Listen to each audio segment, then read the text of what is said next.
Баршаларыңызға қайырлы күн достар. Мен бүгінгі видеомда сіздерге двойной ободоктың жасалу жолын үйрететін боламын. Бұны ұзату тойына арнап жасаған заказым. Өте әдемі, өте нәзік болып шығады. Ең алдымен ол үшін 2 штук золотистый ободокты алам керек болады, және золотистый қалыңдау сым, және өзімізге керекті түсті хрусталь моншақтар керек болады. Капля, дөңгелек моншақтар қажет болады, және темір жабыстыратын осындай клей қажет болады. Ең алдымен 2 золотистый ободокты бір-біріне жабыстырып алатын боламыз.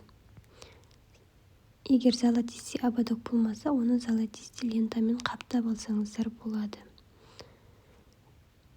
Менде серебристый ободок болды. Мен ыстық клей арқылы золотистый лентамен екеуін бөлек-бөлек қаптап шықтым.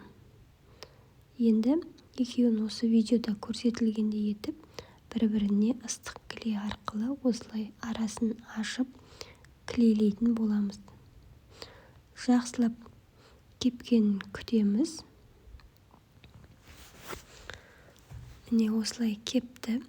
Енді золотистый сымымызды алып, айналдыра ора отырып, өзімізге ұнаған моншақтан бірінен соң бірін осылай видеода көрсетілгендей етіп, сымнан өткізіп, ол сымды ободокке бір орап, келесі орайтын кезде тағы да бір моншақты салып жіберіп, міне, енді осындай ашық хрустальді жіберетін боламын. Оны да ободогымыздың үстіне орап, міне осылайша орап, тағы да жемшөжный моншақты осылай өткізіп, барлығын осы ретпен айналдыра орап шығатын боламыз. Енді сымымызды осылай кішкене бөлікке бөліп аламыз, және оған осындай қанық золото хрусталімізді өткізіп, хрустальды айналдырған кезде осындай сымымыз осылай ұзынша болып өрілетін болады. Келесі моншақтың түрін өткізіп, оны да дәл осы видеода көрсетілгендей етіп, моншағымыздан бастап бұрайтын боламыз. Одан кейін сымымызды өзіне бір-біріне бұраймыз. Сосын енді жемшөкті араластыратын боламыз. Сол кезде бізде жапырақ тәріздес болып шығады, өте нәзік болып шығады. Осылай 5-6 моншақты осылай видеода көрсетілгендей етіп, жапырақ тәріздес етіп, дайындап алатын боласыздар.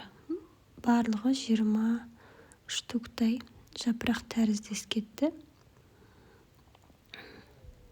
Міне осылайша орап, міне дайындап алатын боламыз. Осындай жапырақ тәріздестің 20 штуғы кетті.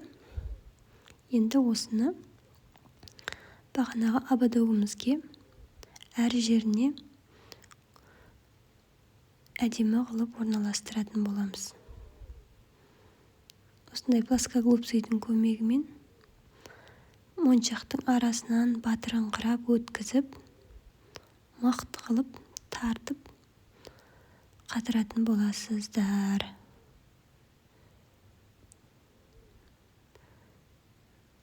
Жасалу жолы көзге қиын көрінгенімен өте оңай жасалады.